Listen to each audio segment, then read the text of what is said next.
Hello and good morning to all of you. आज जिस topic को हम यहाँ पर डिस्कस कर रहे हैं उन टॉपिक्स के नाम हैं cost audit, management audit and tax audit. In topic को डिस्कस करने से पहले आप सभी लोगों से रिक्वेस्ट है कि जिन लोगों ने भी अभी तक इस चैनल को सब्सक्राइब नहीं किया हो, कृपया प्लीज इस चैनल को सब्सक्राइब करें और ज्यादा से ज्यादा शेयर करें। तो अब चलिए हम अपने इन तीन टॉपिक्स यानी cost audit, management audit and tax audit को एक्सप्लेन करने की शुरुआत करते हैं। सबसे पहले आपको एक बात क्लियर बता दें कि ये तीनों ही टॉपिक यानी कॉस्ट ऑडिट, मैनेजमेंट ऑडिट और टैक्स ऑडिट सब्जेक्ट ऑडिटिंग का हिस्सा है और हमने ऑडिटिंग की बेसिक्स की एक वीडियो ऑलरेडी बनाई हुई है जिसको आप हमारे चैनल पर देख सकते हैं और समझ सकते हैं। तो अब हम इन टॉपिक को वन बाय वन एक्सप्लेन करने की शुरुआत करते हैं। सबसे पहले हमारा टॉपिक रहेगा cost audit. Students, cost audit is simply the verification of cost accounts and the cost accounting plans। यानी cost audit जो है स्टूडेंट्स, cost accounts का वेरिफिकेशन होना या cost accounting प्लान के अकॉर्डिंग cost accounts का होना या ना होना उसका वेरिफिकेशन होता है। यानी सिंपली cost accounting से या cost account में जो भी चीजें आती हैं उनको वेरीफाई करना cost audit कहलाता है। अब इसमें कौन कौन सी चीजें वेरीफाई होंगी, जैसे अगर हम कॉस्ट ऑडिट प्रोग्राम की बात करें तो कॉस्टिंग के जो तीन एलिमेंट्स होते हैं यानी मटेरियल, लेबर, ओवरहेड यानी एक्सपेंस, ओवरहेड को एक्सपेंस भी कहते हैं, तो मटेरियल का वेरिफिकेशन होना, लेबर का वेरिफिकेशन होना, ओवरहेड यानी एक्सपेंसेस का वेरिफिकेशन होना, स्टॉक यानी इन्वेंट्री, वर्क इन प्रोग्रेस, इन सबका वेरिफिकेशन होना ही कॉस्ट ऑडिट कहलाता है। तो कॉस्ट ऑडिट की सिंपली डेफिनेशन होती है कि cost audit is the verification of cost accounting plan. Okay, इसमें हम कॉस्टिंग की टेक्निक्स, उसके मेथड्स, कॉस्ट अकाउंटिंग प्लान, उनके एलिमेंट्स, इन सब का ही वेरिफिकेशन करते हैं। ओके, कॉस्ट ऑडिट का जो स्कोप है वो फाइनेंशियल ऑडिट के कंपैरिजन में ज्यादा है लेकिन मैनेजमेंट ऑडिट के कंपैरिजन में कम है। यानी हम ये कह सकते हैं कि मैनेजमेंट ऑडिट का स्कोप सबसे ज्यादा है और कॉस्ट ऑडिट का स्कोप मैनेजमेंट ऑडिट के स्कोप की तुलना में यानी उसके कंपैरिजन में कम है। और एक और बात आपको ध्यान में रखना बहुत जरूरी है कि कॉस्ट ऑडिट मैन्युफैक्चरिंग और प्रोसेसिंग और प्रोडक्शन इन तीन चीजों से जुड़े हुए लोगों को कराना कंपलसरी है।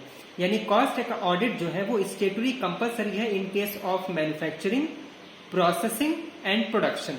मैन्युफैक्चरिंग, प्रोसेसिंग और प्रोडक्शन इसमें कॉस्ट ऑडिट करना कंपलसरी है। ओके, कॉस्ट ऑडिट की एक खास बात है कि जो इसकी रिपोर्ट होती है वो सबमिट करनी होती है शेयर होल्डर्स को।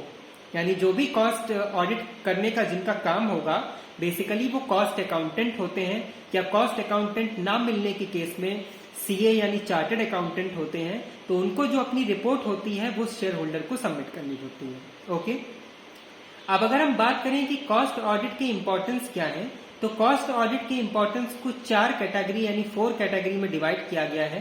पहला इंपॉर्टेंस है मैनेजमेंट के लिए, दूसरा इंपॉर्टेंट है सोसाइटी के लिए, तीसरा है गवर्नमेंट के लिए। ओके, तो जो इंपॉर्टेंस मैनेजमेंट के लिए है, मैनेजमेंट के लिए कॉस्ट ऑडिट की इंपॉर्टेंस ये है, नंबर 1 रिसोर्सेज का प्रॉपर यूटिलाइजेशन हो जाता है। इसके अलावा एरर्स, फ्रॉड ये जो होते हैं ये डिडक्ट हो जाते हैं। जितनी भी इनएफिशिएंसी होती हैं वो रिड्यूस हो जाती हैं। ये सारे एडवांटेज मिलते हैं कॉस्ट ऑडिट करने से मैनेजमेंट को। गवर्नमेंट को एडवांटेज ये मिलते हैं कि उनको सेलिंग प्राइस फिक्स करने में मदद मिल जाती है, उनका फोकस इनएफिशिएंट वर्क पे आ जाता है, ये गवर्नमेंट को इंपॉर्टेंस मिलते हैं। सोसाइटी को इंपॉर्टेंस ये मिलते हैं कि प्रोडक्टिविटी बढ़ती है तो उनका स्टैंडर्ड ऑफ लिविंग बढ़ता है। तो ये इंपॉर्टेंस होते हैं कॉस्ट ऑडिट करने से मैनेजमेंट को, गवर्नमेंट को और सोसाइटी को। ओके, अब अगर हम बात करें कि कॉस्ट ऑडिट में कौन कौन सी ऑडिट आती हैं, तो कॉस्ट ऑडिट में 3 ऑडिट आती हैं स्टूडेंट्स।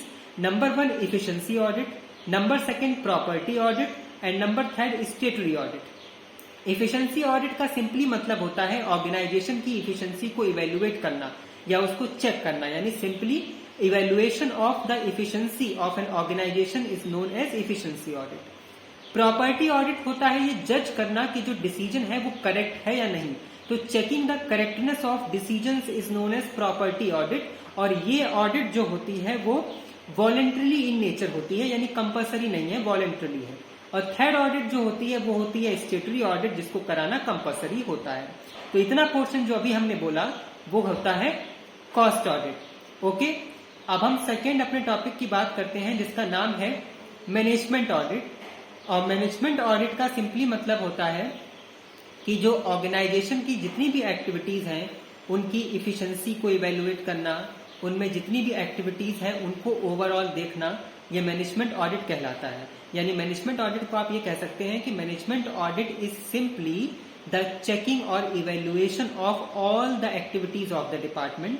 और मैनेजमेंट ऑडिट इसलिए किया जाता है ताकि डिसीजन जो है वो प्रॉम्प्ट लिए जा सके मैनेजमेंट ऑडिट के बेस पर।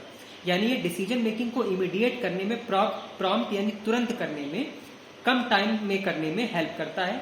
इसके अलावा इफिशिएंसी को बढ़ाने के लिए मैनेजमेंट ऑडिट किया जाता है और इसका स्कोप सभी ऑडिटों से बहुत ही ज्यादा है। यानी scope of management audit is wider in comparison to all other audit. Cost audit का स्कोप मैनेजमेंट ऑडिट के कंपैरिजन में कम है, फाइनेंशियल ऑडिट का भी स्कोप मैनेजमेंट ऑडिट के कंपैरिजन में कम है।